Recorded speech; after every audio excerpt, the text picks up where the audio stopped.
नमस्कार, मैं हूं आपके साथ मीनाक्षी रजत और आप देख रहे हैं विस्फोट, जहां हम आपको दिखाएंगे दुनिया में जंग के मैदान की हर अहम हलचल। लेकिन सबसे पहले आपको ये बताते हैं कि आखिरकार विस्फोट में वो कौन सी खबरें हैं जो आज हम आपके लिए लेकर के आए हैं। विस्फोट में आज हम बात करेंगे ईरान के जज्बे की।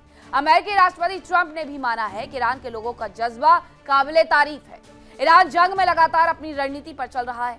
उसकी रणनीति से भले ही उसे शुरुआती झटके लगे, लेकिन अब वो जंग में बढ़त बनाते हुए नजर आ रहा है।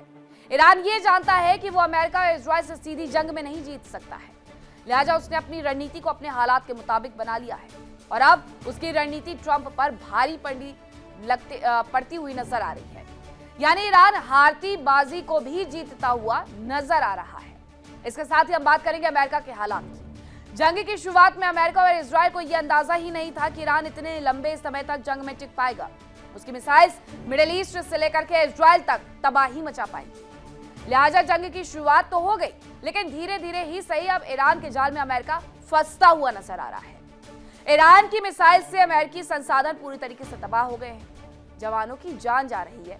दूसरी तरफ हॉर्मुज पर शिकंजा कसने से दुनिया में हाहाकार मच गया है। हालात ऐसे हो गए हैं कि राष्ट्रपति ट्रंप का साथ उनके सहयोगियों के द्वारा ही छोड़ दिया गया है। अब खबर है कि ट्रंप भी जंग से निकलने के लिए रास्ते तलाश रहे हैं। तीसरी बड़ी खबर में हम बात करेंगे जंग में एक और अमेरिकी अर्थव्यवस्था पर भारी पड़ रहे दबाव के बारे में। आम टैक्स पेयर्स की मेहनत की कमाई को बारूदी धमाके से उड़ाया जा रहा है। दूसरी ओर अमेरिका का एक वर्ग ऐसा भी है जिसका कारोबार चमक उठा है। आज हम आपको बताएंगे अमेरिका के ऐसे कारोबार के बारे में जिसमें बीते 5 साल में जबरदस्त उछाल आया है। तो चलिए करते हैं शुरुआत और आपको दिखाते हैं जंग के मैदान की सबसे बड़ी खबर जो इस वक्त आ रही है। खबर यह है कि जंग के बीच में ईरान का नया दाव देखने को मिला है। हॉर्मुज में जहाजों पर टैक्स लगाने की तैयारी कर ली गई है, ये जानकारी मिल रही है। ये बड़ी खबर हम आपको बता रहे हैं कि जंग के बीच ईरान का नया दाव शुरू हो गया है। जंग के बीच में ईरान ने नया दाव चल दिया है। उसने कहा है कि हॉर्मुज में जहाजों पर टैक्स लगाया जाएगा। सूत्र ये कह रहे हैं कि ईरानी सांसद के हवाले से ये पता चला है कि जहाजों से टैक्स वसूलने पर विचार किया जा रहा है और टैक्स लगाने से दुनिया भर में तेल महंगा हो सकता है और अभी भी तेल की कीमतों में जबरदस्त उछाल देखने को मिल रहा है। लेकिन मिडिल ईस्ट में जिस तरीके से ये तेल की कीमतें बढ़ते जा रही हैं, उसके बाद माना यह जा रहा है कि अभी तो $100 तक ही ये पहुंचा है। इसके बाद भी इसमें और ज्यादा इजाफा देखने को मिल सकता है। तो ये बड़ी जानकारी आपको बता रहे हैं कि जंग के बीच में ईरान का नया दाव देखने को मिला है। हॉर्मुज में जहाजों पर टैक्स लगाने की जो तैयारी है वो की जा रही है। ईरानी सांसद ने दरअसल ये खबर बताई है कि जहाज से टैक्स वसूलने पर अब हम विचार कर रहे हैं और टैक्स लगाने से दुनिया भर में तेल महंगा हो जाएगा। ईरान की अर्थव्यवस्था पूरी तरीके से नेस्तनाबूद हो रही है। ऐसे में वो टैक्स लगा करके अतिरिक्त कमाई भी करना चाह रहा है। खबर एक और आ रही है कि इजराइल का ईरान पर बड़े हमले का दावा देखने को मिला है। इजराइल की तरफ से यह दावा किया गया है कि ईरान में उसने एक बड़ा हमला कर दिया है। जमीन के नीचे मिसाइल बेस पर उसकी तरफ से यह हमला किया गया। उसने ये कहा है आईडीएफ का जो अंडरग्राउंड फैसिलिटी है उस पर हमले का दावा कर दिया गया है। तो ये बड़ी जानकारी हम आपको बता रहे हैं, जहां इस दावे के तौर पर इजराइल की तरफ से ये कहा जा रहा है कि उसने ईरान पर जो दावा किया उसमें जमीन के नीचे जो मिसाइल बेस थे उस पर हमला किया गया है। आईडीएफ का जो अंडरग्राउंड फैसिलिटी है उसे हमले करके उड़ा दिया गया है, उसे पूरी तरीके से तबाह कर दिया गया है। ये अलग अलग दावे देखने को मिलते हैं, लेकिन ईरान हो इजराइल हो, हर तरफ सिर्फ तबाही की तस्वीरें निकल करके सामने आती है। ऐसे में खबरें ये भी आती है कि अमेरिका को भी इसकी वजह से अच्छा खासा नुकसान उठाना पड़ रहा है। हर दिन का जो खर्चा है और साथ ही जो नुकसान है वो करोड़ों डॉलर में पहुंच गया है अमेरिका के लिए। अब दो खबरें आपको दिखा रहे हैं कि एक तरफ तेल की कीमतों में इजाफा करने का सोचा जा रहा है ईरान की तरफ से कि वो टैंकर्स पर अब टैक्स लगा देगा, तेल पर कीमतें बढ़ेगी और उससे उसे फायदा होगा। दूसरी तरफ दावा किया जा रहा है इजराइल की तरफ से कि उसने ईरान में बड़ा हमला किया, जमीन के नीचे जो मिसाइल बेस थे उस पर हमला किया और आईडीएफ का अंडरग्राउंड फैसिलिटी पर हमले का जो दावा है वो निकल करके अब सामने आ रहा है। इस बीच ये तस्वीरें युद्ध के 21वें दिन भी उसी तरीके से आ रही है जैसे आ रही थी। हालांकि अमेरिका ये मानता है कि इजराइल और अमेरिका के सामने ईरान नहीं झुका है, उसने घुटने नहीं टेके हैं और ये अपने आप में काबिले तारीफ है। अब आपको रिपोर्ट दिखाते हैं और समझाते हैं कि आखिरकार इस पूरे युद्ध में 21वें दिन क्या स्थिति बनी हुई है।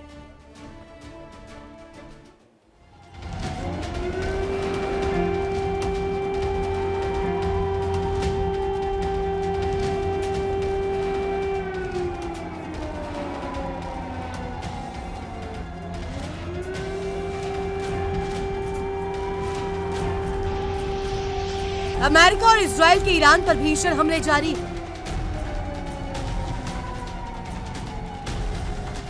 अयातुल्लाह अली खामेनेई की मौत के बाद उम्मीद जताई जा रही थी कि ईरान टूट जाएगा,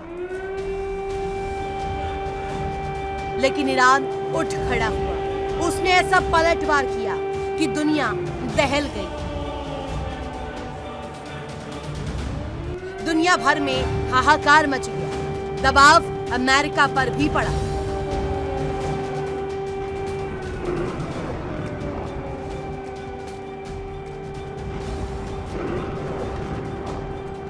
ट्रंप को भी कुछ फैसले बदलने पर मजबूर होना पड़ा।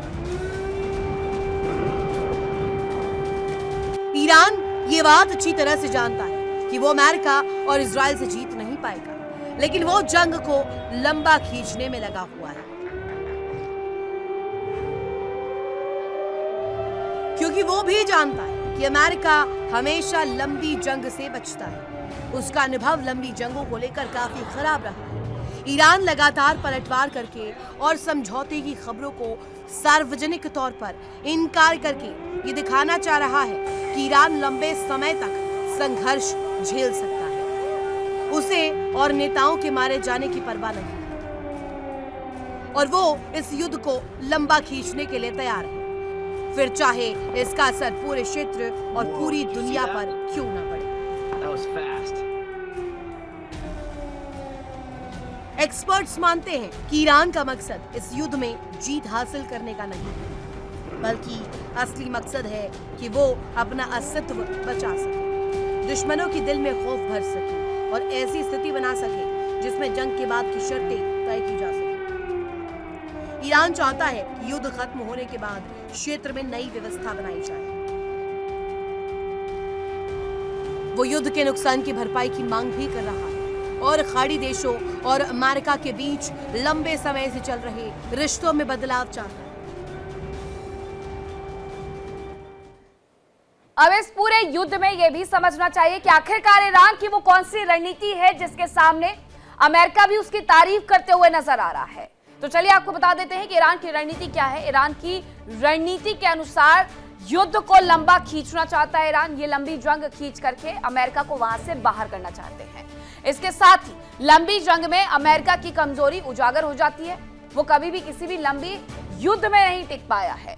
लंबी जंग से अमेरिका को आर्थिक नुकसान भी होगा और कहा यह जाता है कि अमेरिकी सैनिक लंबी जंग में थक जाते हैं, मानसिक तौर पर भी। जंग में हुए नुकसान के लिए क्षतिपूर्ति ईरान चाहता है। ईरान की तरफ से यह शर्त रखी गई है कि अब ये युद्ध तभी बंद होगा जब अमेरिका हमारे पूरे जो भी इंफ्रास्ट्रक्चर उसने तबाह किए हैं उनको बनाने का खर्चा देगा और उसके बाद ही ये युद्ध अब समाप्त होगा। नुकसान की भरपाई यानी उन्हें करनी होगी। दबाव बना करके बातचीत के लिए भरपाई करवा सकता है ईरान। ये ईरान की तरफ से स्ट्रेटजी अपनाई जा रही है। हॉर्मुज में नई व्यवस्था भी अपनाने की प्रयास किए जा रहे हैं कि हॉर्मुज से जो भी जहाज गुजरेंगे उन्हें उस पर टैक्स देना पड़ेगा। इससे तेल की कीमतों में इजाफा होगा और इसका फायदा सीधे सीधे ईरान को हो जाएगा। तो ये तमाम तैयारियां उसकी तरफ से की गई हैं। अब ऐसे में बताया जा रहा है कि 10% तक टैक्स वसूला जा सकता है। 10% टैक्स वसूलने का सीधा सा मतलब है कि तेल में उछाल होगा ही होगा। अमेरिका और इजराइल पर भारी दबाव बने भविष्य की उसकी ये तैयारी है। इस पूरे युद्ध में जंग के लिहाज से सुरक्षा की गारंटी ईरान की तरफ से मांगी जा सकती है। इसके अलावा जंग में बढ़त बनाने और ट्रंप पर दबाव बनाने की कोशिश भी उसकी तरफ से की जा सकती है। युद्ध विराम के लिए अपनी शर्तें मनवाने का मकसद, अपनी शर्तें इसलिए वो मनवाना चाहता है ताकि अमेरिका और इजराइल उसके सामने घुटने टेक दे, ना कि ईरान को ये घुटने टेकने की आवश्यकता पड़ जाए। तो ये पूरी तैयारी दरअसल की जा रही है। अब खबर ये है कि कुवैत में भी ईरान के हमले अब नाकाम होने शुरू हो गए हैं, क्योंकि जितनी भी मिडिल ईस्ट की कंट्री है उनका कहना है कि हमारे यहाँ पर अगर जो हमले हो रहे हैं तो अब हम भी रक्षात्मक उपाय अपनाएंगे। ऐसे में एयर डिफेंस सिस्टम वहां पर भी पूरी तरीके से एक्टिवेट कर दिए गए हैं। कुवैत में जो भी ड्रोन जा रहे हैं, जो भी मिसाइल जा रही है, उन्हें इंटरसेप्ट किया जा रहा है। कुवैत का ईरान के हमलों को नाकाम करने का दावा है कि एयर डिफेंस सिस्टम इंटरसेप्ट कर रहा है ड्रोन और मिसाइल्स को, जिसकी वजह से ईरान की तरफ से भेजी हुई ड्रोन और मिसाइलों की वजह से अब ये तस्वीरें ना आ पाए जो पुराने वक्त में आ रही थी, यानी 1 तारीख को आ रही थी जब रिटेलिएट करना शुरू किया गया था इजराइल और अमेरिका के युद्ध को ईरान की तरफ से उसने रिटेलिएशन में मिडिल ईस्ट में जो भी अमेरिकी एयरबेस से उन्हें तबाह करना शुरू किया था, अमेरिकी दूतावासों को तबाह करना शुरू किया था। लेकिन कई जगहों पर आम जगहों को नुकसान पहुंचा है, ये भी जानकारी मिली थी, जिसके बाद ये कहा गया कि अब अगर मिडिल ईस्ट में किसी भी जगह पर ईरान हमले करेगा तो वहां पर वो कंट्री भी उसे रिटेलिएट करेगी। रिटेलिएशन का ही ये सीधा सीधा असर देखने को मिल रहा है कि ये तस्वीरें पुरानी हो चुकी है, नई तस्वीर नहीं निकल करके सामने आ रही है और कतर ने ये एक बार फिर से करके दिखा दिया है। हालांकि ऐसा नहीं कि मिडिल ईस्ट में सिर्फ एक ही जगह पर हमले किए जा रहे थे, कतर के अलावा यूएई, ओमान, सऊदी अरब, हर जगह पर हमले हो रहे थे, बहरीन में। अब इन पर जब रिटेलिएशन शुरू हुआ है तो इन देशों को कहीं ना कहीं अपने पैर पीछे खींचने पड़ रहे हैं। इसी बीच एक और खबर आ रही है जंग से जुड़ी हुई, वो भी आपको बता देते हैं। खबर ये है कि जंग की वजह से और ज्यादा महंगा हो सकता है तेल, जंग की वजह से भी महंगा होगा और उसके बाद जब इस पर टैक्स लगाया जाएगा तो और ज्यादा महंगा होगा। $180 तक कीमतें जा सकती है। ईरान की तरफ से ये कहा गया था कि हम तेल की कीमतों में इजाफा करेंगे और $200 प्रति बैरल के लिए क्या दुनिया तैयार है। अब ऐसे में जानकारी ये है कि युद्ध लंबा चला तो महंगा होगा तेल और ये सीधे सीधे $180 प्रति बैरल तक जाएगा, यानी आसमान छूना शुरू हो जाएगा तेल की कीमतों का। जो तेल अभी आप $100 प्रति लीटर खरीदते हैं वो आगे आने वाले वक्त में अगर इस तरीके से ये प्राइस हाइक होता है तो ये समझ लीजिएगा कि ये 400-500 रुपए प्रति लीटर तक जा सकता है। हालांकि भारत की तरफ से पूरे प्रयास किए जा रहे हैं, भारत उसमें सफल भी हो रहा है, लेकिन अगर इंटरनेशनल मार्केट में ही तेल की कीमतों में इजाफा हो जाएगा तो तेल आना और तेल के प्राइस हाइक होना दो अलग बातें हो जाएगी। अब ये कहा जा रहा है ईरान की तरफ से कि वो तेल की कीमतों में इजाफा करेगा, $180 प्रति बैरल तक उससे लेकर के जाएगा। दूसरी तरफ तस्वीरें खाड़ी के अलग अलग देशों से सामने आती है जिसमें यह बताया जाता है कि रिटेलिएशन दूसरे देशों की तरफ से भी शुरू हो गया है। वो पलटवार नहीं कर रहे हैं लेकिन वो अपना रक्षात्मक उपाय जरूर अपना रहे हैं, वो अपना बचाव करते हुए जरूर नजर आ रहे हैं। दो तस्वीरें मिडिल ईस्ट से निकल करके सामने आ रही है कि 21वें दिन भी इस युद्ध में सब कुछ समाप्त करने की कगार पर अमेरिका और इजराइल उतरा हुआ है ईरान को तबाह करने के लिए, लेकिन ईरान झुकने के लिए तैयार नहीं है। ईरान की तरफ से शुरुआत में यह कहा गया था कि इस बार हम सिर्फ रक्षात्मक उपाय नहीं बल्कि हम हमले करने वाले उपाय भी दिखाएंगे और उन्होंने इस बार वही किया है, जिसकी वजह से अमेरिका ये कह रहा है कि ईरान की तारीफ करनी होगी कि वो अभी भी इस युद्ध में बना हुआ है। रिपोर्ट देखिए।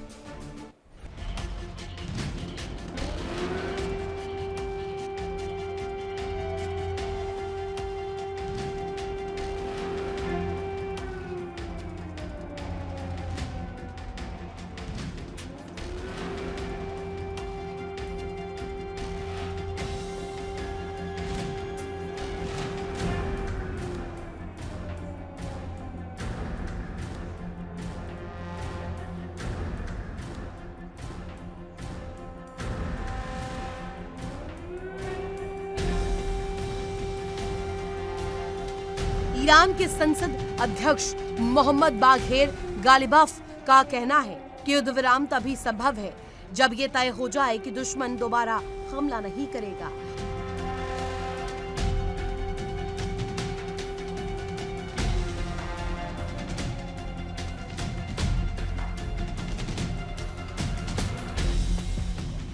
उनका कहना है कि अगर युद्ध विराम से दुश्मन को अपनी ताकत फिर से तैयार करने का मौका मिलता है तो ऐसा युद्ध विराम बेकार है।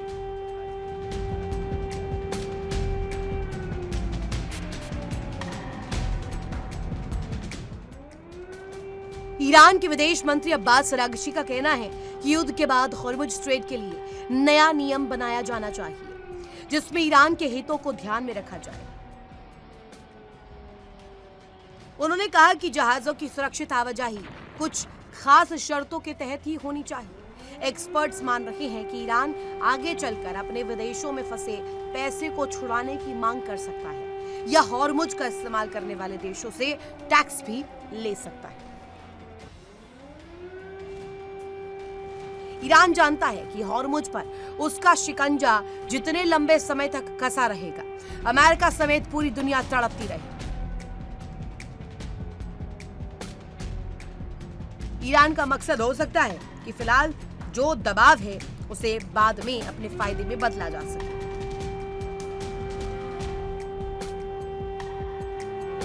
एक्सपर्ट्स मान रहे हैं कि पारंपरिक युद्ध के हिसाब से ईरान नहीं जीत रहा, लेकिन उसकी रणनीति अलग है, जिसमें युद्ध को इतना महंगा बना देना चाहता है कि दूसरा पक्ष तड़प उठे। माना जा रहा है कि अमेरिका और खाड़ी देश लंबे समय तक तेल व्यापार में रुकावट और बढ़ती कीमतों को सहन नहीं कर सकते। यही दबाव ईरान बनाना चाहता है।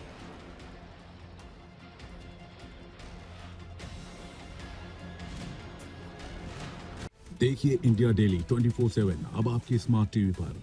इंडिया डेली मौजूद है सभी डिजिटल प्लेटफॉर्म पर लाइव और लगातार। इंडिया डेली 24/7 हर दिन राष्ट्र को समर्पित।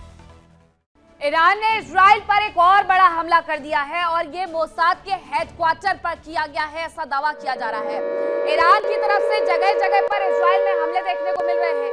अब ऐसे में ये बताया जा रहा है, IRGC दरअसल ये बड़ा दावा करते हुए नजर आ रहा है कि फार्स न्यूज एजेंसी के हवाले से ये खबर भी आ रही है, जो उनकी तरफ से ये दावा किया गया है, मध्य और दक्षिण इजराइल पर हमले का दावा किया गया है उनकी तरफ से। ये बड़े हमले का जो दावा है वो बार बार किया जाता है। एक बार फिर से मध्य और दक्षिणी इजराइल पर हमले का दावा किया गया है कि अमेरिकी ठिकानों पर हमले का ये दावा किया जा रहा है। और ऐसा नहीं है कि इजराइल को नुकसान नहीं पहुंच रहा, अमेरिका को नुकसान नहीं पहुंच रहा, नुकसान भरपूर दोनों देशों को हो रहा है। एक को आर्थिक तौर पर हो रहा है, एक के इंफ्रास्ट्रक्चर में हो रहा है। अब जरा ये देखिए कि जब ये मिसाइल्स यहाँ पर गिरती है तो किस तरीके से इस आयरन डोम को भेदते हुए यहाँ की सुरक्षा में सेंध लगा देती है। तेल अवीव हो या फिर हाइफा हो, दक्षिण हो या फिर मध्य हो, हर जगह तबाही मचाई जा रही है। और ये तबाही कौन लेकर के आ रहा है? ये तबाही लेकर के आ रहा है ईरान, जो कि इजराइल में हर चीज तबाह करने पर उतारू हो गया है, सब कुछ खत्म करना चाहता है और ये हो भी रहा है। ऐसा नहीं है कि ये नुकसान सिर्फ और सिर्फ ईरान को उठाना पड़ रहा है, ये नुकसान बराबर से इजराइल को भी उठाना पड़ रहा है, ये नुकसान बराबर से अमेरिका को भी उठाना पड़ रहा है। जो इनकी मिसाइल शक्ति है, जिससे डरता है अमेरिका और इजराइल, जो बार बार ये कह रहा था कि अगर ये मिसाइल बना ली जाती है तो लंबी दूरी की बैलिस्टिक मिसाइल सबसे ज्यादा नुकसान अगर किसी को पहुंचाएंगी तो वो इजराइल को ही पहुंचाएंगे। और ये हो रहा है इस बार। ये मिसाइल आसमान से गिरती है और नीचे आकर के जिस तरीके से ब्लास्ट होती है, उसके बाद एक बड़ी क्षति होती है इजराइल में। एक और बड़ी खबर आ रही है जंग से जुड़ी हुई, वो भी आपको बता देते हैं कि एक और दावा कर दिया गया है। ये बताया जा रहा है कि मोसाद के हेडक्वार्टर पर इस दौरान हमला किया गया है। मोसाद के हेडक्वार्टर पर हालांकि ये हमले का दावा है। अब ये कई बार वॉर में प्रोपेगेंडा खबरें भी चलाई जाती है ताकि मनोबल को तोड़ा जा सके। मिलिट्री कैंप, ऑयल टैंकर्स और बंकर पर हमले का दावा किया गया है। इजराइल को बहुत ज्यादा नुकसान हुआ है, ये इसमें दावा कर दिया गया है। मोसाद के हेडक्वार्टर पर दावा एक अलग चीज हो सकती है, लेकिन रियलिटी क्या है वो जरा हम आपको तस्वीरों के माध्यम से दिखाते हैं। ये ईरान का इजराइल पर जो हमला हुआ उसमें मोसाद के हेडक्वार्टर पर हमला किया गया है। उसके बाद की ये तस्वीरें आई हैं। ये बताया गया है कि यहाँ पर मोसाद का हेडक्वार्टर था जिसे IRGC ने भेद दिया है। IRGC ने वहां पर निशाना बनाया तो लोग भागते हुए नजर आते हैं। किसी ने अपने मोबाइल फोन में इसे रिकॉर्ड किया है, इसी वजह से ये स्टेबल नहीं है और लोग वहां से अपनी जान बचाने के लिए भागते हैं कि जो विस्फोट हुआ है कहीं उसमें उनका नुकसान ना हो जाए। जो आग लगी हुई नजर आती है वो दरअसल मोसाद का हेडक्वार्टर बताया जा रहा है। लेकिन इन सब के बीच में अगर ऐसा हुआ है, मोसाद के हेडक्वार्टर पर हमला कर दिया गया है, मिलिट्री कैंप और ऑयल टैंकर और बंकर पर हमला कर दिया गया है, तो जरा ये समझ लीजिए कि ये इजराइल के लिए बैकफुट पर आने वाली चीजें हैं। इजराइल इस जंग में पीछे खिसकता हुआ नजर आता है अगर मोसाद पर हमला कर दिया जाए, क्योंकि मोसाद के जितने भी एजेंट्स हैं, CIA के जितने भी एजेंट्स हैं, यही तो असली ताकत है जो ईरान में रह करके हर एक चीज से इजराइल को और अमेरिका को वाकिफ करवाते हैं। दो खबरें आ रही हैं कि किस तरीके से एक तरफ मोसाद के हेडक्वार्टर पर हमले का दावा किया गया है तो दूसरी तरफ अमेरिकी ठिकानों पर भी निशाना दागा गया है। इजराइल के अंदर मध्य और दक्षिणी जो इजराइल है उस पर हमले का यह दावा किया गया है। तो ये बड़ी जानकारी इस युद्ध से जुड़ी हुई हम आपको बता रहे हैं कि किस तरीके से दोनों ही देश एक दूसरे को पूरे तरीके से बर्बाद करने पर उतारू हैं।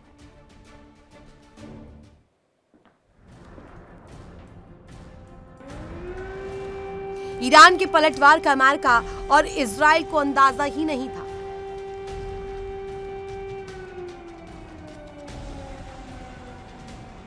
अमेरिका की CIA और इजराइल की मोसाद ईरान की ताकत का अंदाजा लगाने में नाकाम रही। ईरान ने न केवल अमेरिका के सैन्य बेस में तबाही मचाई अमेरिका के सैन्य साजो सामान को बर्बाद किया, उसके डिफेंस सिस्टम को नकारा साबित कर दिया, बल्कि खाड़ी देशों के अहम ठिकानों को भी जबरदस्त नुकसान पहुंचाया।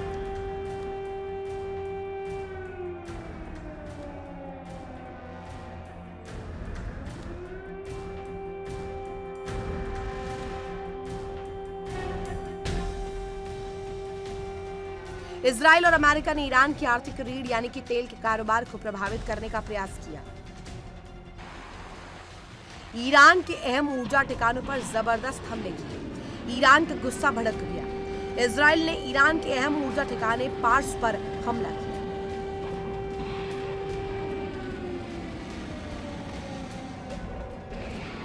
जिसके बाद ईरान ने सऊदी और कतर के अहम ऊर्जा ठिकानों पर भारी अटैक किया।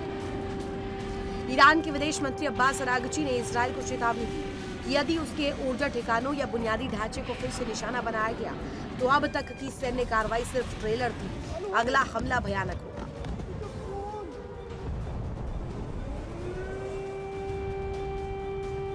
ईरान ने कतर के रास लाफान गैस संयंत्र पर ऐसे हमले किए जिससे दुनिया की टेंशन बढ़ गई। जिस हमले से कतर की एलएनजी निर्यात क्षमता में 17% की गिरावट की संभावना है, जिससे यूरोप, एशिया और अन्य देशों तक ऊर्जा सप्लाई ठप होने का खतरा मंडरा रहा है।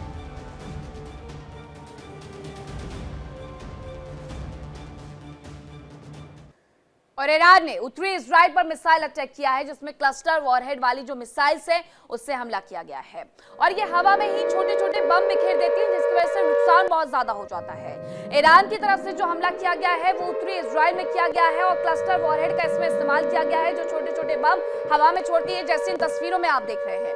इन तस्वीरों में आप देख रहे हैं कि एक मिसाइल होती है, ये एक मिसाइल जिसकी वजह से आसपास कम से कम 25 से 30 क्लस्टर बम हो जाते हैं और ये जगह जगह पर जाकर के जब गिरते हैं और फटते हैं तो तबाही सबसे ज्यादा लाते हैं। एक ही मिसाइल से 25 से 30 धमाके कर देना अपने आप में कुछ ऐसा है कि आपने 25 मिसाइल्स भेज दी, लेकिन यहाँ पर सिर्फ एक मिसाइल भेज करके क्लस्टर बम का इस्तेमाल करके 25 से 30 धमाके किए जा रहे हैं और इसी वजह से इस युद्ध में सबसे ज्यादा नुकसान इजराइल को इन क्लस्टर बम की वजह से उठाना पड़ रहा है। ईरान की ताकत है मिसाइल, क्लस्टर बम, जो इंटरकॉन्टिनेंटल बैलिस्टिक मिसाइल्स है, ये तमाम मिसाइल्स ऐसी हैं जो उसकी ताकत है और उसकी ताकत को बार बार दिखाती है, उसकी ताकत में कई गुना इजाफा कर देती है। ये हवा में आती है एक करके और उसके बाद बनती है 30 करके और फटती है फिर 30 और उसकी वजह से इन्हें नुकसान भी अच्छा खासा उठाना पड़ता है। एक और बड़ी खबर आ रही है युद्ध से ही जुड़ी हुई, वो भी आपको बता देते हैं कि इस युद्ध में अब क्या नया परिवर्तन आया है, क्या नया दावा किया गया है। इराक में बताया जा रहा है कि ईरान का जो हमला था वो भी नाकाम कर दिया गया है, पहले कुवैत में, उसके बाद इराक में। बगदाद में ईरान का जो ड्रोन है वो इंटरसेप्ट कर लिया गया है। यूएस के CRAM सिस्टम से इंटरसेप्ट किया गया है ड्रोन। अपने इंटरसेप्ट को मिडिल ईस्ट में अमेरिका ने जगह जगह पर तैनात किया, जिसके लिए बाकायदा उसने जापान से और साउथ कोरिया में जो इंटरसेप्टर्स तैनात थे उन्हें वहां से मंगवा लिया है, ताकि मिडिल ईस्ट में बाकी देशों को वो सुरक्षा दे सके। अब यही वजह रही कि जब यहाँ बगदाद में हमला किया गया था तो ये तस्वीर जरा देखिए, ऊपर से आते हुए मिसाइल और नीचे से इसे इंटरसेप्ट करने के लिए भेजी गई मिसाइल और ये इसे हवा में ही मार गिराती है, जिसकी वजह से बहुत ज्यादा नुकसान नहीं हुआ है। ये इंटरसेप्टर की वजह से ही हो पाया है। अगर ये इंटरसेप्टर ना होता, ये देखिए, ये आसमान से गिरता हुआ जिस तरीके से ये मिसाइल आता है, अगर वो कहीं पर गिरता फटता तो उसकी वजह से बहुत नुकसान हो सकता था बगदाद में, लेकिन उसे नाकामयाब कर दिया गया क्योंकि ये इंटरसेप्टर्स जो आप ऊपर हवा में जाते हुए रॉकेट जैसे देख रहे हैं, ये इंटरसेप्टर्स है जो सीधे उस आती हुई मिसाइल को निशाना बनाते हैं, जिसकी वजह से बहुत ज्यादा नुकसान इसमें नहीं हो पाया है। लेकिन हाँ, ये नुकसान हो सकता था। कुवैत से लेकर के बगदाद तक हर जगह पर ये इंटरसेप्टर्स तैनात कर दिए गए हैं। दूसरी तरफ क्लस्टर बम के माध्यम से तबाही लाई जा रही है। क्लस्टर बम की वजह से एक मिसाइल के माध्यम से इतने ज्यादा धमाके किए जा रहे हैं कि तेल अवीव हो, यरूशलेम हो, हाइफा हो, हर जगह ये चीज नजर आने लगी है कि इजराइल में जो नुकसान है वो किस स्तर पर हो रहा है। जो बिल्डिंग्स है वो तबाह हो गई है, इंफ्रास्ट्रक्चर पूरी तरीके से खत्म हो गया है। अब इजराइल को भी आवश्यकता पड़ रही है कि वो और ज्यादा अपने यहाँ पर इंटरसेप्टर्स की तैनाती करे और ज्यादा हथियारों का जखीरा बढ़ाए, और वो बढ़ा रहा है। अमेरिका से अच्छी खासी डील भी इस दौरान वो साइन करते हुए नजर आ रहा है, बातचीत करते हुए नजर आ रहा है, ताकि वो इस युद्ध में कमजोर ना पड़ जाए।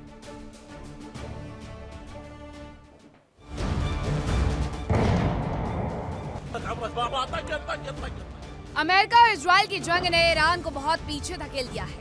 इन हमलों ने ईरान की अर्थव्यवस्था को इतिहास के सबसे बुरे दौर में धकेल दिया है। हालात ऐसे हो गए हैं कि ईरान न केवल सैन्य मोर्चे पर बल्कि आर्थिक मोर्चे पर भी पूरी तरह टूट चुका है। जंग की वजह से ईरान को जबरदस्त नुकसान हुआ है, उसमें जबरदस्त तबाही हुई है।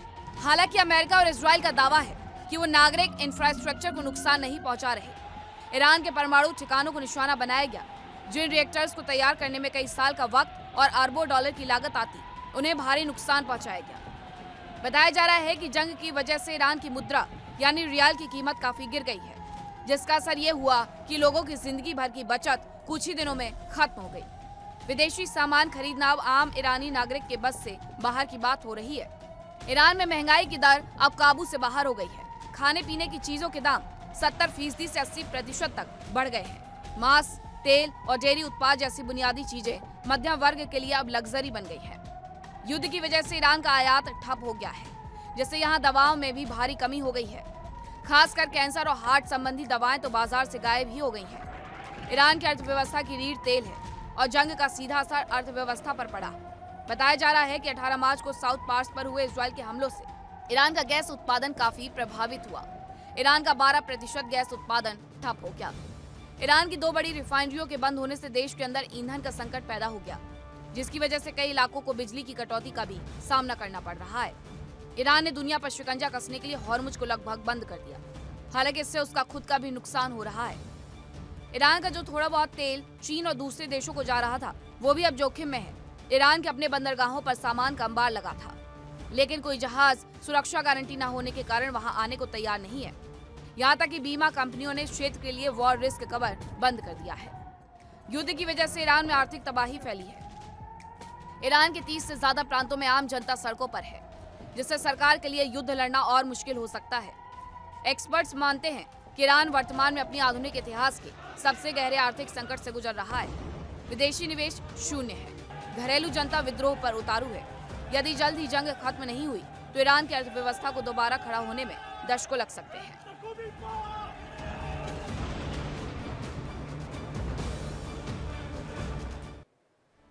और अमेरिका ने ईरान के खर्ज द्वीप पर भी हमला किया है। बताया जा रहा है कि द्वीप ईरान का करीब 90% तेल का कारोबार करता है। यूएस का ऑपरेशन क्या है, जिसकी वजह से उसे लंबा नुकसान भी हो सकता है और पूरी दुनिया को ये नुकसान उठाना पड़ सकता है। फारस की खाड़ी में है ईरान का ये खर्ज द्वीप, जिसके बारे में ये पता चला था कि वहां पर हमला किया गया है और अमेरिका अभी और ज्यादा हमले यहाँ पर करने की सोच रहा है। फारस की खाड़ी में मौजूद खर्ज द्वीप सबसे ज्यादा अहम है। ये यहाँ पर इसकी स्थिति है। यहाँ से मिलियन बैरल प्रतिदिन तेल का व्यापार होता है, लेकिन अगर इस जगह को नुकसान पहुंचाया जाता है तो उसकी वजह से पूरी दुनिया में हाहाकार मच सकता है। ईरान के तेल व्यापार का ये सबसे अहम केंद्र बताया जा रहा है। इसके साथ ही सभी ठिकानों से ये पाइपलाइन के माध्यम से पहुंचाया जाता है हर जगह पर। कुल क्रूड ऑयल सप्लाई का 90% खर्ग से ही सप्लाई किया जाता है, ये भी बताया गया है। 10 ऑयल टैंकर एक साथ यहां से लोड हो सकते हैं, ये भी बताया जा रहा है। कुल स्टोरेज क्षमता 30 मिलियन बैरल है यहाँ की। इसके अलावा लोडिंग क्षमता 2 मिलियन बैरल प्रतिदिन की है। ये 2 मिलियन बैरल प्रतिदिन यहाँ से भेज सकता है, ये इसकी क्षमता है। खर्ग द्वीप इसीलिए अहम है क्योंकि यहाँ से तेल हर जगह पर पहुंचाया जाता है, लेकिन अगर इससे नुकसान हुआ तो ग्लोबली इंटरनेशनली हर जगह पर जो कच्चे दाम की कीमतें हैं उसमें जबरदस्त उछाल होगा। अब खबर यह है कि इजराइल ने ईरान का हमला भी नाकाम कर दिया है। बैलिस्टिक मिसाइल को इस दौरान इंटरसेप्ट किया गया है। मिसाइल के टुकड़े गिरते हुए दिखाई दिए हैं उत्तरी इजराइल में, हाइफा में। इजराइल ने जो ईरान की तरफ से हमला किया गया था उसे नाकाम किया है। इस दौरान जो बैलिस्टिक मिसाइल से उसे इंटरसेप्ट कर लिया गया है। यहाँ उत्तरी इजराइल में हाइफा में ये हुआ है। ये जरा तस्वीरें मैं आपको दिखा देती हूँ।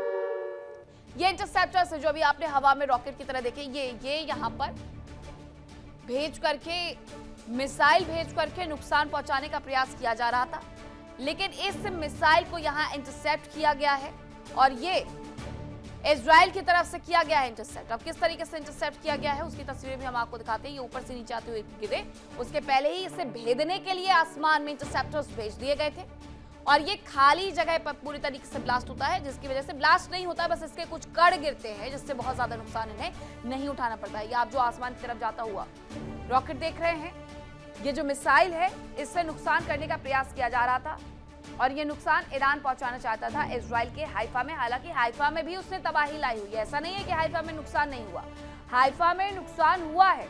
और ये जो क्लस्टर बम भेजे जाते हैं, जो मिसाइल्स भेजी जाती है, उसकी वजह से ये नुकसान हुआ है, लेकिन इसे हवा में ही भेद दिया गया इंटरसेप्टर्स की सहायता से, जिसकी वजह से बहुत ज्यादा नुकसान नहीं हुआ है। इसी बीच एक और बड़ी खबर आ रही है, उसका भी हम रुख कर लेते हैं। खबर क्या है? खबर ये है कि ईरान के परमाणु कार्यक्रम पर IAEA का बड़ा दावा देखने को मिला है। IAEA की तरफ से कहा गया कि ईरान अभी भी परमाणु बम बनाने में सक्षम है। ये बड़ा दावा IAEA की तरफ से किया गया है। यूएस और इजराइल के दावों को IAEA ने नकार दिया है। उनकी तरफ से ये कहा गया है कि ये जो दावा है वो खारिज किया जाता है, लेकिन IAEA ये कह रहा है कि अभी भी परमाणु बम बनाने की क्षमता ईरान रखता है। हालांकि ईरान इस बात से इनकार कर रहा है, लेकिन ये भी तो नहीं बता रहा है कि ईरान के पास जो 440 किलोग्राम इनरिच्ड यूरेनियम है वो आखिरकार कहां है। अब यूएस इजराइल के दावों को IAEA नकार रहा है, क्योंकि यूएस और इजराइल ये कह रहा था कि ईरान कभी भी परमाणु सक्षम राष्ट्र नहीं बन पाएगा, हमने वहां पर इतना ज्यादा नुकसान पहुंचा दिया है। लेकिन IAEA कह रहा है कि ईरान अभी भी परमाणु बम बनाने में सक्षम है, और यूएस और इजराइल जो दावा कर रहे हैं हम उससे नकारते हैं। एजेंसी की तरफ से ये दावा नकारा गया है। अंतर्राष्ट्रीय एजेंसी है जो परमाणु हथियारों के बारे में सारा लेखा जोखा रखती है। उस एजेंसी की तरफ से ये कहा गया है कि ईरान कभी भी परमाणु बम बना सकता है। ऐसा नहीं कि उसकी क्षमता खत्म हो गई है, उसके ढांचों को आपने समाप्त कर दिया। इनरिच्ड यूरेनियम के बारे में अभी भी आपको पता नहीं है कि आखिरकार हुआ क्या। दूसरी तरफ हाइफा में ईरान बार बार तबाही लाने का प्रयास कर रहा है, उसे सफलता भी कुछ हद तक मिल जाती है, लेकिन उसके बाद होता यह है कि हवा में ही इंटरसेप्टर्स को भेजा जाता है और मिसाइल्स को भेजा जाता है, जिसकी वजह से बहुत ज्यादा नुकसान ना हो।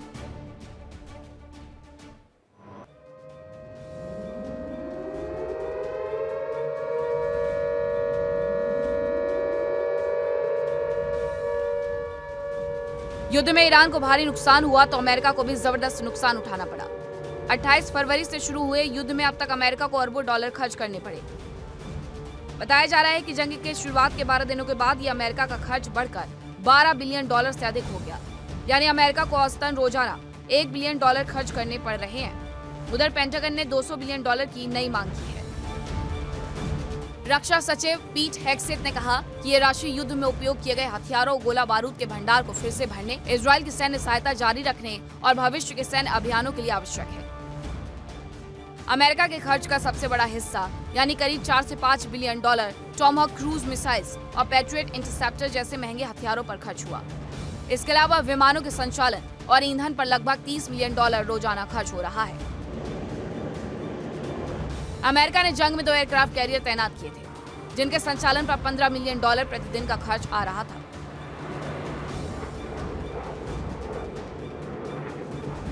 फिलहाल जेराल्ड आर फोर्ड को वापस भेजा जा रहा है। बताया जा रहा है कि ईरान के हमलों में अमेरिका को लगभग 2.55 बिलियन डॉलर कीमत के सैन्य उपकरणों का नुकसान भी उठाना पड़ा, जिसमें कतर में एक उन्नत रडार सिस्टम भी शामिल है। मीडिया में छपी खबरों के मुताबिक ईरान के साथ युद्ध शुरू होने के बाद से कम 16 अमेरिकी सैन्य विमान नष्ट हो गए। इनमें 10 MQ-9 रीपर ड्रोन भी शामिल हैं, जिन्हें दुश्मन की गोलाबारी में मार गिराया गया। अमेरिका के F-35 फाइटर जेट पर ईरान ने हमला किया, जिसके बाद विमान की इमरजेंसी लैंडिंग हुई। बताया जा रहा है कि कुवैत में 3 F-15 लड़ाकू विमान फ्रेंडली फायर यानी अपनी ही सेना की गोलीबारी में गिर गए, जबकि एक KC-135 टैंकर विमान ईंधन भरने के ऑपरेशन के दौरान नष्ट हो गया, जिसमें सवार सभी 6 क्रू सदस्यों की मौत हो गई। इसके अलावा सऊदी अरब के एक एयरफील्ड पर ईरानी मिसाइल हमले में 5 KC-135 विमान क्षतिग्रस्त हो गए।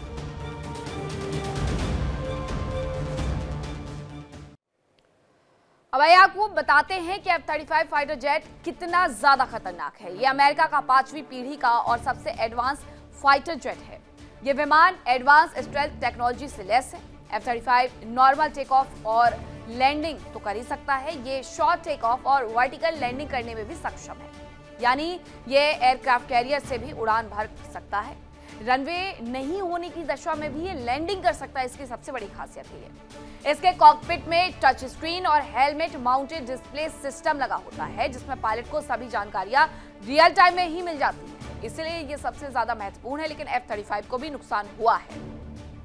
इजराइल का ईरान पर एक और बड़ा हमला देखने को मिला है, जहां कैस्पियन सागर के किनारे बंदर अजवाली पोर्ट पर अटैक हुआ है, ये जानकारी मिल रही है। तो ये बड़ी खबर हम आपको बता रहे हैं कि इजराइल का ईरान पर एक और बड़ा हमला देखने को मिला है। इस दौरान इस हमले में क्या कुछ तबाही लाई गई है वो मैं आपको बताती हूँ। इजराइल ने यह हमला दरअसल ईरान पर किया है। ये कैस्पियन सागर में किया गया है। उसके बंदर अंजाली पोर्ट पर यह अटैक किया गया है। ईरान के नेवल बेड़े को इसकी वजह से भारी नुकसान हुआ है, ये दावा किया जा रहा है। तो ये बड़े नुकसान का दावा ईरान के नेवल बेड़े को लेकर के किया गया है इजराइल की तरफ से। इजराइल ये कह रहा है कि कैस्पियन सागर के किनारे जो बंदर अंजाली पोर्ट है वहां पर हमने अटैक किया है, जिससे ये बड़ा नुकसान उसे हुआ है। तस्वीरें जरा आपको दिखा देते हैं।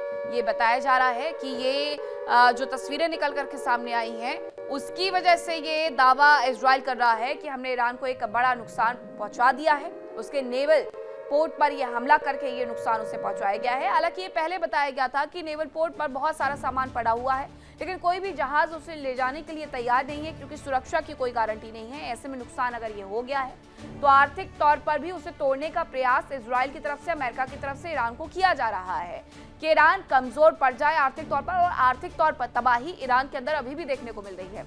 1 रियाल की कीमत कुछ भी नहीं रही है, लेकिन $1 की कीमत लाखों रियाल में पहुंच गई है। ये तो युद्ध के पहले ही था और अब और ज्यादा हो गया है। लोगों के लिए खाने पीने की जरूरी सामान खरीदना लगभग नामुमकिन सा हो गया है।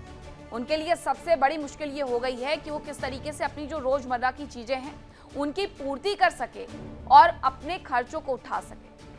अब इजराइल का ईरान पर बहुत बड़ा हमला देखने को मिला है, जो कैस्पियन सागर के किनारे देखने को मिला है। उसकी तस्वीरें भी हम आपको दिखा रहे हैं। ये तस्वीर जरा देखिए। इस तस्वीर को जरा आप ध्यान से गौर से देखेंगे तो आपको इसमें एक नाव भी नजर आ जाएगी, जिसके ऊपर ये ब्लास्ट किया गया है। ये पोर्ट है कैस्पियन सागर के किनारे का बंदर अंजाली पोर्ट, जिस पर ये नुकसान हुआ है, जिस पर ये अटैक किया गया है। ये घात लगा करके जो अटैक किया गया है उसकी वजह से ईरान के नेवल जो बेड़ा है उसे भी अच्छा खासा नुकसान उठाना पड़ा है। जरा ये तस्वीरें गौर से देख लीजिए। वहां से गुजरती हुई एक शिप, वहां पर पोर्ट का इंफ्रास्ट्रक्चर पूरी तरीके से तबाह कर दिया गया है।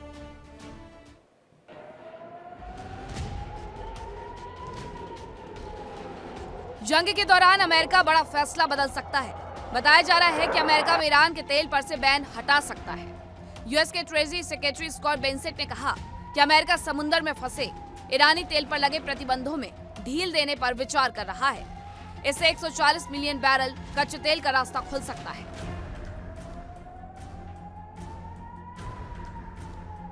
दरअसल हॉर्मुज में तेल की सप्लाई बंद होने से दुनिया भर में हाहाकार मच गया है। अमेरिकी राष्ट्रपति ट्रंप पर जबरदस्त दबाव है, जिसकी वजह से वो जल्द ही तेल की कीमतों को कम करने की कोशिश कर रहे हैं और इन्हीं कोशिशों के मद्देनजर जल्द ही ईरानी तेल से प्रतिबंधों को हटाया जा सकता है।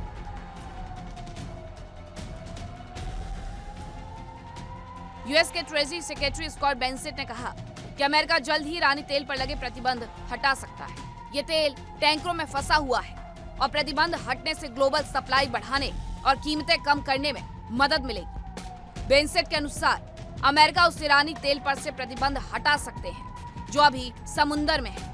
ये लगभग 140 मिलियन बैरल है।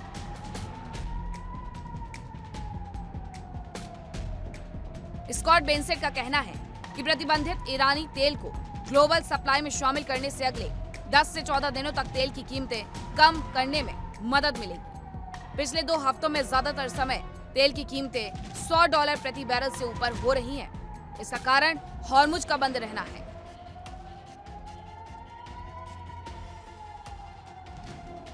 इससे पहले अमेरिका रूस के तेल कारोबार को लेकर भी लचीला रुख अपनाने के संकेत दे चुका है।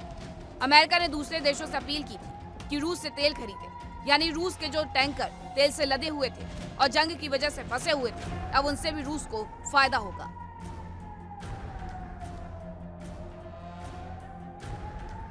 साफ है कि जंग की वजह से राष्ट्रपति ट्रंप बुरी तरह फंस गए हैं और अब उन पर भारी दबाव है। वो ना तो जंग खत्म कर पा रहे हैं और ना ही सहयोगियों का दबाव झेल पा रहे हैं।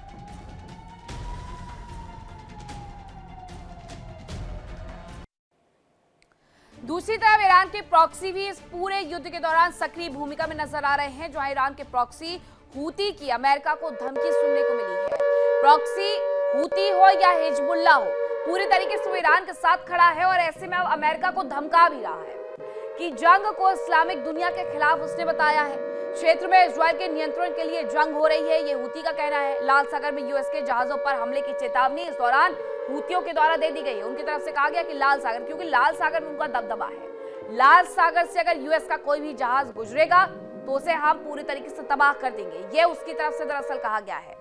ये भी कहा जा रहा है हूतियों की तरफ से कि इस्लामिक दुनिया के खिलाफ ये युद्ध लड़ा जा रहा है और दूसरी तरफ इजरायल के नियंत्रण, इजरायल के विस्तार की जो तैयारी है वो की जा रही है, ग्रेटर इजरायल बनाने की तैयारी की जा रही है, इसलिए ये युद्ध लड़ा जा रहा है। लाल सागर से अगर कोई भी जहाज गुजरेगा तो उसे परेशानी का सामना करना पड़ेगा। एक और बड़ी खबर आ रही है, खबर यह है कि कतर के रास लाफान एलएनजी हब पर हमले से नुकसान हुआ है। एलएनजी फैसिलिटी ठीक होने की जब तक नहीं होता है वहां से कोई भी सप्लाई नहीं हो पाएगी। कतर में हुआ है ये, कई महीने इसमें लग सकते हैं एलएनजी फैसिलिटी ठीक होने में। इसके अलावा सप्लाई कम होने से गैस की जो कीमतें हैं वो भी बढ़ सकती है। साथ ही ये बताया जा रहा है कि इसे सुधारने में 1, 2, 3 नहीं बल्कि कई महीनों का वक्त लग सकता है, यानी दुनिया के सामने एक और संकट खड़ा कर दिया गया है। इजरायल, ईरान और अमेरिका के युद्ध के माध्यम से ईरान लगातार कतर पर हमला कर रहा है, उसकी तरफ से जो हमला किया गया है उसकी वजह से एलएनजी फैसिलिटी पर नुकसान हुआ है ये बताया जा रहा है और एलएनजी फैसिलिटी ठीक होने में महीने लग सकते हैं। सप्लाई कम होने से गैस की कीमतें बढ़ सकती है ये भी बताया जा रहा है। तो ये बड़ी खबर हम आपको बता रहे हैं कि किस तरीके से हूती अमेरिका को आंख दिखा रहा है कि अगर लाल सागर से कोई भी यूएस का युद्धपोत या फिर कोई भी जहाज गुजरने की कोशिश करेगा तो उसे हम तबाह कर देंगे। दूसरी तरफ कतर में एक भयंकर नुकसान कर दिया गया है और ये सिर्फ कतर के लिए नहीं दुनिया भर के लिए नुकसान है कि एलएनजी फैसिलिटी पर हमला हुआ, एलएनजी फैसिलिटी को नुकसान हुआ और इसे ठीक करने में महीनों का वक्त लगेगा।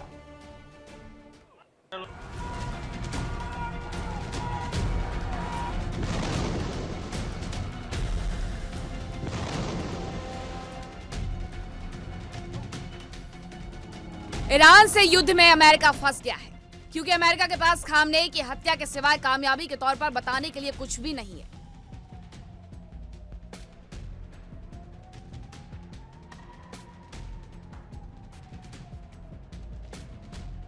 अमेरिकी अर्थव्यवस्था पर भारी दबाव पड़ रहा है और अगर बिना किसी ठोस कामयाबी के ट्रंप जंग के खात्मे का ऐलान करते हैं तो ये उनकी साख पर बड़ा धब्बा साबित होगा।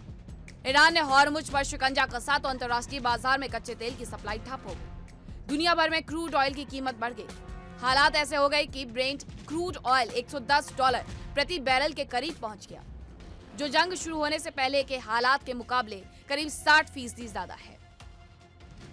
युद्ध के खर्चों के कारण अमेरिकी राष्ट्रीय ऋण ने एक नया रिकॉर्ड बनाया और ये $39 ट्रिलियन के पार पहुंच गया। अमेरिकी फेडरल रिजर्व ने बढ़ती महंगाई को देखते हुए ब्याज दरों में कटौती की उम्मीदों को फिलहाल टाल दिया, जिससे कर्ज लेना महंगा बना हुआ है। अर्थशास्त्रियों ने अगले 12 महीने में अमेरिका में आर्थिक मंदी की संभावना को बढ़ाकर 25% कर दिया। ईरान ने अमेरिका को तो नुकसान पहुंचाया ही, इजरायल को भी तबाह कर दिया। एक विकसित अर्थव्यवस्था होने के बावजूद इजरायल को जबरदस्त नुकसान उठाना पड़ा। युद्ध के शुरुआती हफ्तों में ही इजरायल की जीडीपी में भारी गिरावट देखी गई। इजरायल के बैंक के मुताबिक युद्ध की कुल लागत $60 बिलियन से अधिक हो सकती है। इसमें सैन्य संचालन, हथियारों की खरीद और रिजर्व सैनिकों का वेतन शामिल है।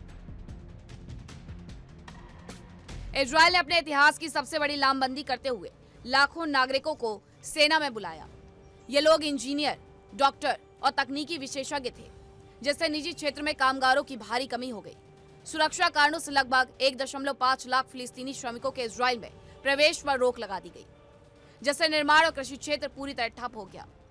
युद्ध के बाहर विदेशी निवेश में कमी आई है और कई टेक स्टार्टअप्स ने अपना बिजनेस देश से बाहर शिफ्ट कर दिया है क्योंकि उनके कर्मचारी युद्ध के मोर्चे पर तैनात हैं। युद्ध के कारण अंतर्राष्ट्रीय उड़ानों का संचालन अनिश्चित हो गया है, जिससे पर्यटन क्षेत्र को काफी नुकसान हुआ। प्रमुख वैश्विक रेटिंग एजेंसियों ने इजरायल की क्रेडिट रेटिंग को घटा दिया, जिससे इजरायल के लिए अंतर्राष्ट्रीय बाजार से कर्ज लेना महंगा हो गया, जिससे सरकार पर वित्तीय दबाव और बढ़ सकता है।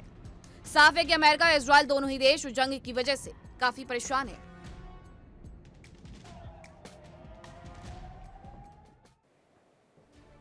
और जंग की वजह से दुनिया भर में महंगाई बढ़ी है। आइए अब आपको बताते हैं कि खाड़ी देशों और यूरोप में सब्जियों की कीमत में कितनी ज्यादा बढ़ोतरी हुई है। सबसे पहले हम बात करेंगे महंगी हुई सब्जियों की। यहाँ पर खाड़ी देश में जो टमाटर के दाम है वो 45% बढ़ गए हैं। यूरोप और अमेरिका में यही 20% बढ़ गए हैं। प्याज की कीमतों में खाड़ी देशों में 35% का इजाफा देखने को मिला है। यूरोप और अमेरिका में यह इजाफा देखने को मिला है 15% का। हरी सब्जियां खाड़ी देशों में 50% तक महंगी हो गई हैं। यूरोप और अमेरिका में 25%। आलू की कीमतों में भी 20% का इजाफा खाड़ी देशों में हुआ है, तो 12% का जो इजाफा है वो यूरोप और अमेरिका में हुआ है। अब आप समझ गए होंगे कि किस तरीके से ये महंगाई की दर न केवल मिडिल ईस्ट को भी तबाह कर रही है, साथ ही साथ यूरोप और अमेरिका को भी अपनी जद में ले रही है। ईरानी तेल सप्लाई के बारे में जरा जान लीजिए। ईरान 140 मिलियन बैरल तेल जो है उसका समुद्र में फंसा हुआ है, और अब वहां से कोई निकाले कैसे, क्योंकि सुरक्षा की तो कोई गारंटी नहीं है। ऊपर से क्रूड ऑयल लेकर के जा रहा है। अगर रिलीज होता है तो 10 दिन से 2 हफ्ते की वैश्विक सप्लाई प्रभावित हो सकती है इसकी वजह से। और इसके साथ साथ अगर ये रिलीज हो जाता है तो इतनी सप्लाई मिल भी सकती है दुनिया भर को। अमेरिकी कदम से कीमतों पर असर पड़ेगा, ऐसे में माना यह जा रहा है कि अमेरिका कुछ ढील दे सकता है। अमेरिका क्योंकि इस बारे में बात कर रहा है। युद्ध और तनाव से जो ब्रेंट क्रूड है उसकी कीमतें बढ़ गई हैं और ये $100 प्रति बैरल को भी क्रॉस कर गई है। इसके अलावा ब्रेंट क्रूड $79 जो कभी हुआ करता था वो 119 प्रति बैरल डॉलर तक इसकी कीमतें चली गई हैं। असर क्या हुआ? वैश्विक अर्थव्यवस्था और आम जनता सबसे ज्यादा इसकी वजह से परेशानी झेल रही है। अमेरिका का कदम क्या है? प्रतिबंध में राहत देने पर वो विचार कर रहा है। उसके बारे में एक नया शिगुफा उसकी तरफ से छोड़ दिया गया है। अस्थायी राहत या रणनीतिक यू टर्न भी वो ले सकता है, क्योंकि उसने अपने जंगी जहाज जेराल्ड आर फोर्ड को पीछे भेज दिया है। 2 और जहाजों को उसने वहां से पीछे भेज दिया है। ऐसे में माना यह जा रहा है कि वो पीछे हटेगा। पुरानी जो मैक्सिमम प्रेशर नीति है उसमें वो बदलाव कर सकता है। 3-4 हफ्ते तक युद्ध खींचने की बात उसकी तरफ से कही गई थी। 3 हफ्ते खत्म हो गए हैं। 3-4 सप्ताह तक जो उसे युद्ध खींचना था उसमें से 3 हफ्ते जब खत्म हुए हैं, तो क्या चौथे हफ्ते में वो इस युद्ध में बना रहेगा, या जो वो कह रहा है कि वो पीछे खिसक सकता है उस पर वो विचार करेगा।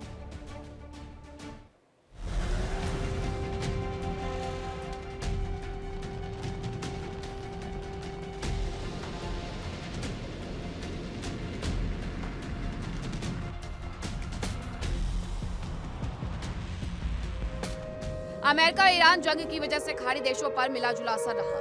जहां तेल सप्लाई होने से कीमतें बढ़ी और उनकी कमाई बढ़ी, तो वहीं जरूरी सामानों की सप्लाई होने से कीमतें बढ़ गई।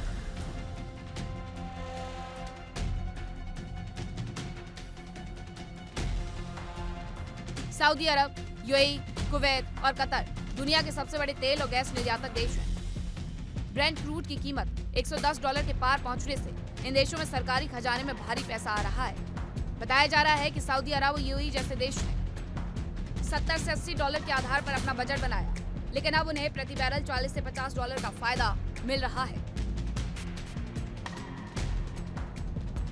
खाड़ी क्षेत्र से गुजरने वाले तेल टैंकरों का बीमा 400% से 500% तक महंगा हो गया, जिससे खाड़ी देशों का शुद्ध फायदा कम हो रहा है। जंग की वजह से विदेशी निवेशकों ने खाड़ी देशों के शेयर बाजार से पैसा निकालना शुरू कर दिया।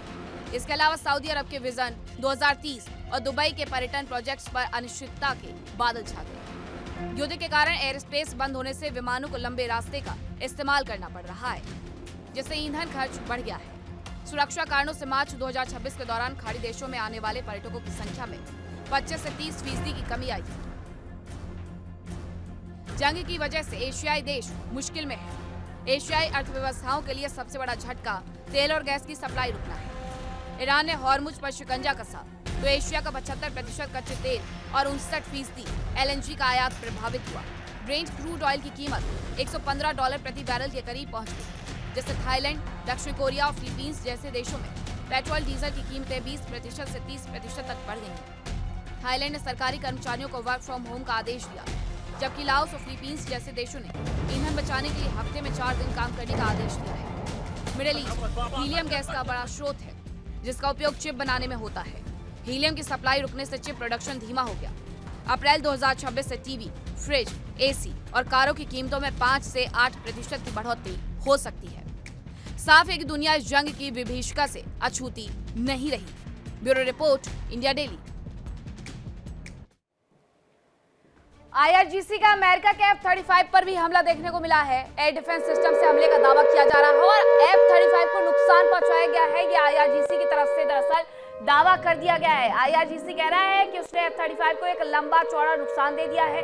एयर डिफेंस सिस्टम से यह दावा किया गया है, उसकी वजह से इंटरसेप्ट किया गया है। फाइटर जेट के क्रैश होने की आशंका है। जेट की सुरक्षित इमरजेंसी लैंडिंग कराई गई है। यूएसए कह रहा है ये वही F-35 है जिसके बारे में ये दावा किया जा रहा है कि इंटरसेप्टर, आपको एक प्रकाश आता हुआ नजर आ जाएगा, एक रोशनी नजर आ जाएगी, उसकी वजह से वो जो रोशनी है वो ये बताई जा रही है IRGC की तरफ से कि उसके माध्यम से उसने इंटरसेप्टर भेजा था और उसकी वजह से उसे नुकसान हुआ है। हालांकि अमेरिका इससे इनकार कर रहा है। अमेरिका ये कह रहा है कि F-35 को कोई नुकसान नहीं हुआ है, उसने उसकी इमरजेंसी लैंडिंग करवाई है, सुरक्षित लैंडिंग करवा ली है। लेकिन ये जो तस्वीरें आ रही हैं वो ये बताती हैं कि अगर यहाँ इंटरसेप्टर भेजा गया है F-35 के इतने निकट तक तो नुकसान बिल्कुल हुआ होगा। अब अमेरिका भले इस बात से इनकार कर ले। इस बीच युद्ध से जुड़ी हुई एक और बड़ी खबर आ रही है। खबर क्या है कि ईरान का इजराइल पर एक और बड़ा हमला देखने को मिल गया है। हाइफा रिफाइनरी पर यह हमला किया गया है। हाइफा रिफाइनरी पर जो अटैक किया गया है उसके बारे में ये बताया जा रहा है कि एक अच्छा खासा नुकसान इजराइल के भीतर कर दिया गया है। रिफाइनरी परिसर में क्लस्टर बम गिरा दिए गए हैं। अब ये क्लस्टर बम जो तबाही लाते हैं वो ना कहिए, क्योंकि ये एक करके फटते हैं। जरा ये तस्वीरें देख लीजिए। ये तस्वीरें आई हैं हाइफा रिफाइनरी से, हाइफा शहर में। इसीलिए तो जगह जगह पर तस्वीरें देखने को मिल रही हैं कि विस्फोट हुआ क्योंकि क्लस्टर बम का इस्तेमाल किया जा रहा है। अभी हमने थोड़ी देर पहले आपको दिखाई थी हाइफा शहर के ऊपर से क्लस्टर बम गिराने की कोशिश की गई थी। अब हाइफा रिफाइनरी को भी उसमें नुकसान पहुंचा दिया गया है। रिफाइनरी परिसर में जो क्लस्टर बम गिरे हैं उसकी वजह से अच्छा खासा नुकसान हुआ है। ये तस्वीरें उसकी गवाही है। ये तस्वीरें ये बताती हैं कि किस तरीके से इस परिसर में जब बम गिरे तो वो फटते हैं, विस्फोट होता है, जिसकी वजह से धुएं का गुबार वहां पर उठते हुए नजर आता है। दूसरी तरफ एफ फाइटर जेट को लेकर के एक जो दावा किया गया है IRGC की तरफ से वो ये कहता है कि F-35 में अच्छा खासा नुकसान हुआ है और अभी तक अमेरिका के 16 से ज्यादा लड़ाकू विमानों को नुकसान पहुंचा दिया गया है। यानी अमेरिका को आर्थिक तौर पर चोट पहुंचाई जा रही है ईरान की तरफ से। विस्फोट में आज के लिए इतना ही। कल फिर होगी मुलाकात कुछ नई खबरों के साथ। फिलहाल वक्त एक छोटे से ब्रेक का। देखिए इंडिया डेली 24/7 अब आपके स्मार्ट टीवी पर। इंडिया डेली मौजूद है सभी डिजिटल प्लेटफॉर्म पर लाइव और लगातार। इंडिया डेली 24/7 हर दिन राष्ट्र को समर्पित।